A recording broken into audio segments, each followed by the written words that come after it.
hello media students आज class 6 गणित विषयर part नং 2 पाठर नाम হৈছে সংখ্যাৰ বিভিন্ন प्रकार এই পাঠটোৰ पेज नम्बर 39 থকা যিখিনি নিজে কৰা প্ৰশ্ন আছে 39 আছে 1 নম্বৰ 40 আছে 2 3 4 আৰু কেইটামান আছে আজি 4 লৈকে আমি সমাধান কৰিবলৈ চেষ্টা কৰিম এই প্ৰশ্নবিলাক কিন্তু ক্লাস 6 ষ্টুডেন্টৰ কাৰণে প্ৰয়োজনীয় আৰু বিভিন্ন ধৰণৰ চাকৰি প্ৰাৰ্থী যিসকল আছে বিশেষকৈ টেট পৰীক্ষাত যিসকলে বহিব সেই সকলৰ কাৰণে মোস্ট ইম্পৰ্টেন্ট যদিও ক্লাস 6 প্ৰশ্ন নাম্বাৰ সিস্টেমত এই প্ৰশ্নবিলাক কিন্তু আছে তোমালোকে ভিডিওটো ভালদৰে চাবা আৰম্ভণিৰ পৰা শেষলৈকে আৰু ভিডিওটো ভাল লাগিলে লাইক আৰু শেয়াৰ নিশ্চয় কৰিবা আৰু চেনেলটো সাবস্ক্ৰাইব কৰিবা পৰৱৰ্তী ভিডিওবিলাক পোৱাৰ কাৰণে এইবাৰ তোমালোকে চোৱা পেজ নম্বৰ 39 ত আছে কি पेज 39 আছে আমাৰ নিজে কৰাৰ প্ৰশ্ন তলৰ কোনবোৰ সংখ্যা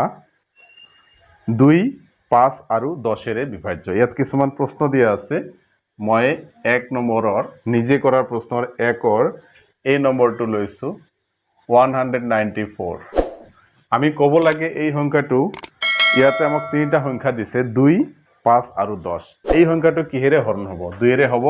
নে নহব 5 এৰে হ'ব নে নহব 10 এৰে হ'ব নে নহব এই সংখ্যাটো আমাৰ কি হ'ব তোমালোকে সলিউশনটো চোৱা মই ইয়াতে অলপ লিখিব লাগিব 194 2 এৰে হৰণ হ'ব বা 2 এৰে বিভাজ্য ঠিক আছে বিভাজ্য কাৰণ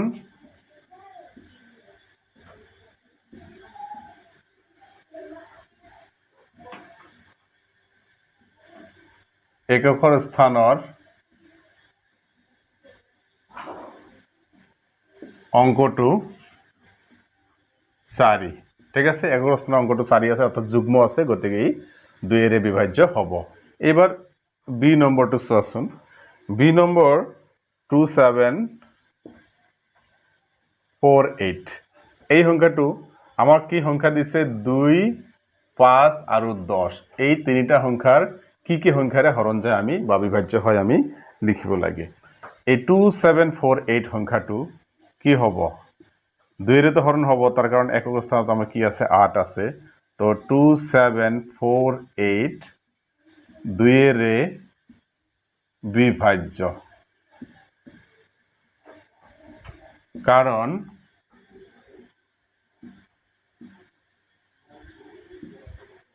একক স্থানৰ অঙ্কটো কিমান 8 অৰ্থাৎ যুগ্ম এনেকে আমি অঙ্কবিলাক কৰিব লাগিব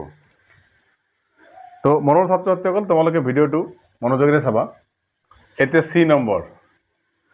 নম্বৰত কৈছে 1670 এই সংখ্যাটো কিহেৰে হৰণ যাব চোৱা বিভাজ্য হ'ব 1670 2 এৰে 5 এৰে আৰু 10 এৰে বিভাজ্য কিয় 2 এৰে হ'ব তাৰ কাৰণ একক স্থানত 0 আছে 5 এৰে হ'ব একক স্থানত 0 আছে 10 এৰে হ'ব একক স্থানত 0 আছে একক স্থানত 0 যদি থাকে কোনো সংখ্যাৰ তেতিয়াহ'লে 2 এৰেও বিভাজ্য 5 এৰেও বিভাজ্য 10 এৰেও বিভাজ্য তোমালোকে জানিব লাগিব ঠিক আছে কাৰণ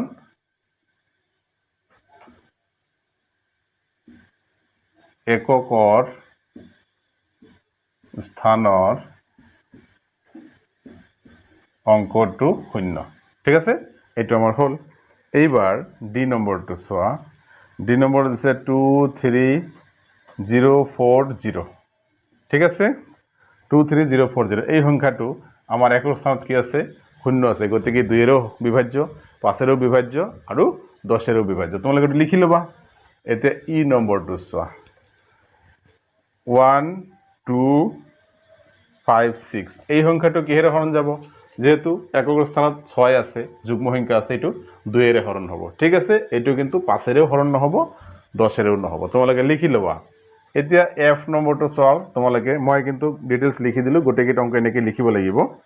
3656 একৰ স্থানত কি আছে 6 আছে এটো 2 এৰে হৰণ যাব কিন্তু 5 এৰে আৰু 10 এৰে না যায়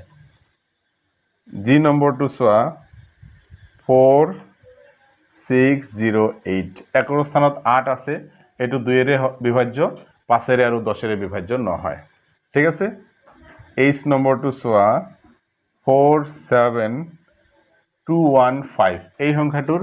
একক স্থানত 5 আছে এইটো 5 বিভাজ্য 2 আৰু 10 নহয় ধুনীয়াকৈ তোমালোকে লিখিবা ক্লিয়াৰ এতিয়া আমি নেক্সট পৃষ্ঠাত যাম 2 নম্বৰ প্ৰশ্নৰ অংকখিনি আলোচনা কৰিবলৈ এতিয়া 2 নম্বৰ কি কৈছে চোৱা তলৰ কোনবোৰ সংখ্যা 4 বিভাজ্য আমি 4 বিভাজ্যতা নিয়ম পঢ়িছো 2 নম্বৰত কি কৈছে 2 এ নম্বৰত দিছে 7004 4 বিভাজ্যতা নিয়ম হৈছে একক আৰু দশকৰ স্থানৰ অংকটো মিলি পেলাই যি সংখ্যা গঠন হয় সেই সংখ্যাটো যদি 4 বিভাজ্য হয় তেতিয়াহলে সম্পূৰ্ণ সংখ্যাটো 4 বিভাজ্য হ'ব তো ইয়াতে কি কৈছে একক আৰু দশকৰ স্থানৰ অংকটো মিলি পেলাই 04 অৰ্থাৎ 4 গতিকে সলিউশনত আমি কি কৰিম 7004 4 বিভাজ্য কাৰণ একক আৰু দশকৰ স্থানৰ অংকটোৰে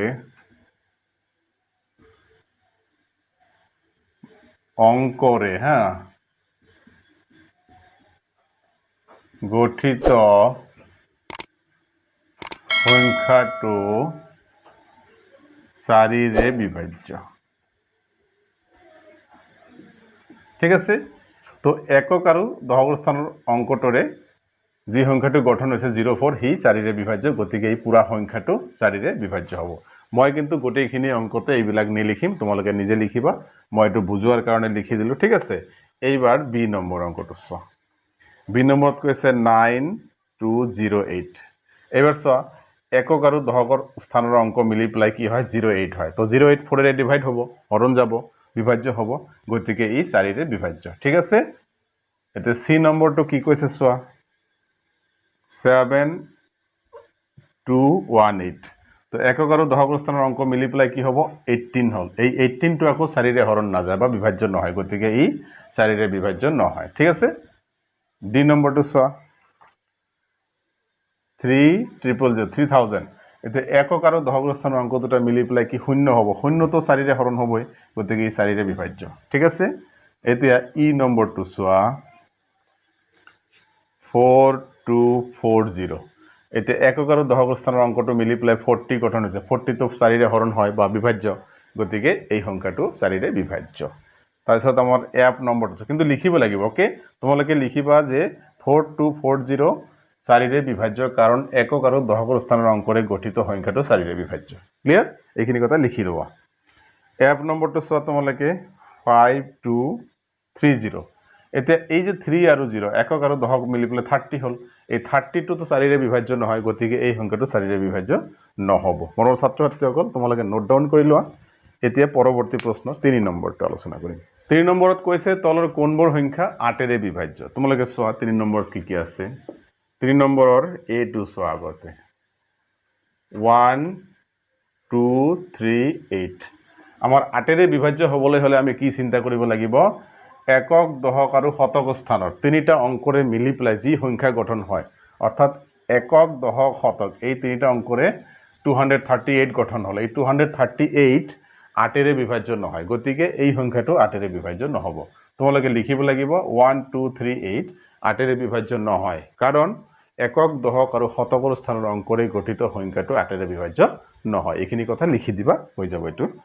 এতে বি নম্বৰটো চোৱা 3 বি 2408 এতে একক দশক আৰু শতকৰ স্থানৰ অংক মিলি পেলাই সংখ্যা গঠন হয় 408 এইটো আকৌ 8 হৰণ বিভাজ্য গতিকে এইটো 8 বিভাজ্য হ'ব সি নম্বৰটো চোৱা 4316 একক দশক আৰু শতকৰ স্থানৰ অংককেইটা মিলি পেলাই 316 হয় এই 316 8 বিভাজ্য নহয় গতিকে সংখ্যাটো 8 বিভাজ্য নহব ডি নম্বৰটো চোৱা 4000 তিনিটা 0 তো এই যে 4000 হল 4000 একক দশক শতক স্থানৰ অংক মিলি পেলাই শূন্য হয় শূন্য 8 বিভাজ্য গতিকে এই সংখ্যাটো 8 বিভাজ্য ওকে এটো আমাৰ হৈ গল এতিয়া 4 নম্বৰ 4 নম্বৰত কৈছে তলৰ কোনবোৰ সংখ্যা 3ৰে বিভাজ্য 3 বিভাজ্যতা আমি পঢ়িছো এ নম্বৰত কি দিছে চোৱা 780 আমাৰ 3ৰ বিভাজ্যতাৰ নিয়মটো হৈছে সংখ্যা এটাৰ অংক কেইটাৰ যোগফল যদি 3ৰে বিভাজ্য হয় তেনেহলে সংখ্যাটো 3ৰে বিভাজ্য হ'ব তো অংক কেইটা কি 7 + 8 + 0 = কি হ'ব 7 + 8 কি হ'ব 15 হ'ব তো 15 তো 3ৰে বিভাজ্য হয় গতিকে এই সংখ্যাটো 3ৰে বিভাজ্য হ'ব লিখি দিবা যে সংখ্যাটোৰ অংক কেইটাৰ যোগফল 15 3ৰে বিভাজ্য গতিকে 780 3ৰে বিভাজ্য ক্লিয়াৰ বি নম্বৰ 4752 এই সংখ্যাটো ইয়াৰ অংক কেইটাৰ যোগফল আমি চাম 7 + 5 + 2 কি হ'ব 4 + 7 কিমান হ'ল 11 16 17 18 তাৰ মানে 18 হ'ল 18 3ৰে বিভাজ্য গতিকে এই সংখ্যাটো 3ৰে বিভাজ্য ক্লিয়াৰ সি নম্বৰ চোৱা সি নম্বৰত দিছে 3576 অংক কেইটাৰ যোগফল 3 + 5 + 7 + 6 = কিমান হ'ব 8 15 15 আৰু 6 মিলি পেলাই 21 তো 21 তো 3ৰে বিভাজ্য গতিকে এই সংখ্যাটো 3ৰে বিভাজ্য ডি নম্বৰত চোৱা ডি নম্বৰত দিছে তোমাৰ 86732 ইয়াৰ অংক কেইটাৰ যোগফল 8 + 6 + 7 + 3 + 2 = 86 কিমান 14 14 7 21 22 23 24 25 26 3ৰে বিভাজ্য নহয় গতিকে এই সংখ্যাটো 3ৰে বিভাজ্য নহব মোৰ ছাত্ৰসকল মনোযোগ দিবা খুব ইন্টাৰেষ্টিং এতিয়া ই নম্বৰটো চোৱা ই নম্বৰত কি কৈছে 70203 অংক কেইটাৰ যোগফল 7 + 0 + 2 + 0 + 3 কি হ'ব 7 + 0 2 9 9 + 3 12 তো 12 3ৰে বিভাজ্য গতিকে এটো 3ৰে বিভাজ্য ক্লিয়াৰ এবাৰ তুমি এফ নম্বৰটো চোৱা এফ নম্বৰত দিছে আমাৰ 50004 এতিয়া অংক কেইটাৰ যোগফল 5 + 0 + 0 + 0 + 4 কি হ'ব = কিমান হ'ব = হৈ যাব 9 তো 9 তো 3ৰে বিভাজ্য গতিকে এই সংখ্যাটো 3ৰে বিভাজ্য মোৰ ছাত্ৰসকল তোমালোকে নিশ্চয় বুজি পাইছা তো ভিডিওটো ভালদৰে লাইক আৰু শেয়াৰ কৰিবা আৰু চেনেলটো সাবস্ক্ৰাইব কৰিবা ধন্যবাদ